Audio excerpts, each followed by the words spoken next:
She had now experienced it herself. But she's standing out here in the crowd, and all of a sudden, she has just touched and made the one who has just healed her unclean. Oh my God, what have I done?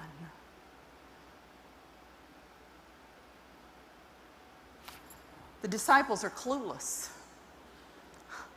Here they are. They're going, who touched you? What are you talking about?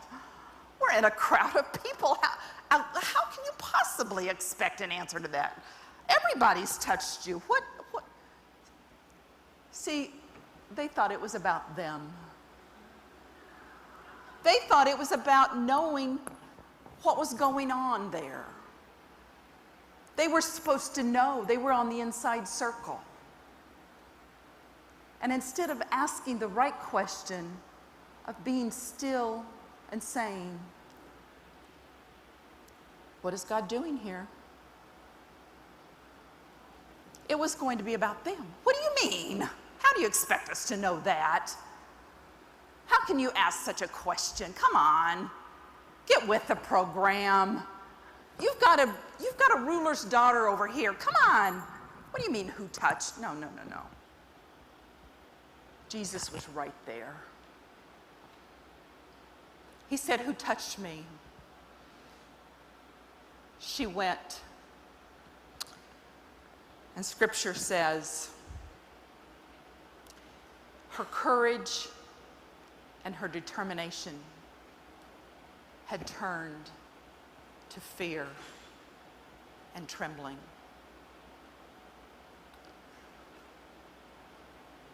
When we're called to face ourselves, many, many times it is very, very scary. It is the most scary time in the world.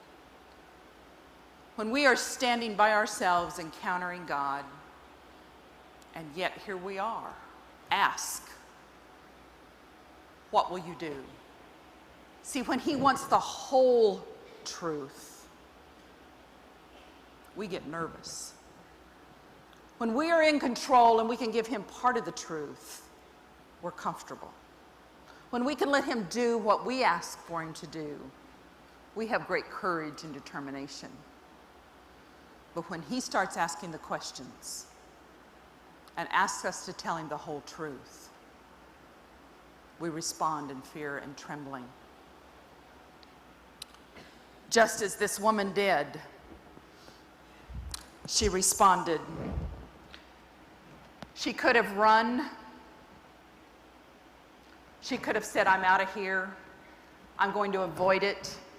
It may be a riot. She could have tried to explain it and make excuses for it. She could have simply been silent, like many women in my tradition have been for a long, long time. But no, this is a woman that stands next to Jesus, opens up her heart, listens to his call, and says, here I am.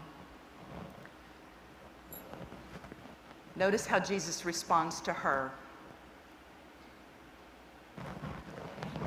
He doesn't talk to her anymore as woman.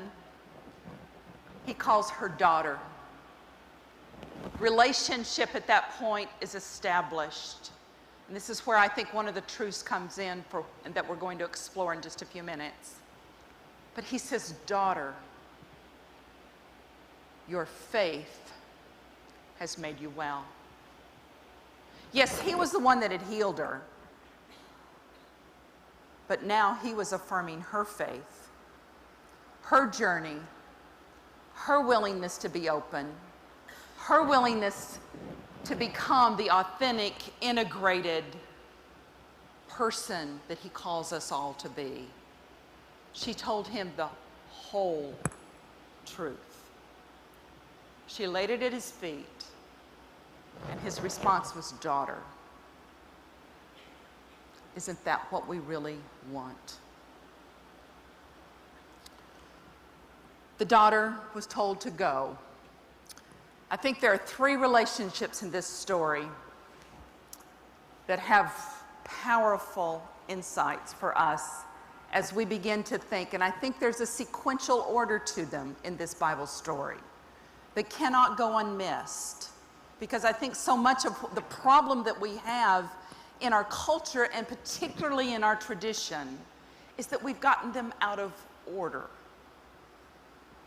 Notice in the story, go back for just a minute with me if you will. In the story, Jesus, first of all, calls the woman to himself. Relationship begins one-on-one with Jesus Christ.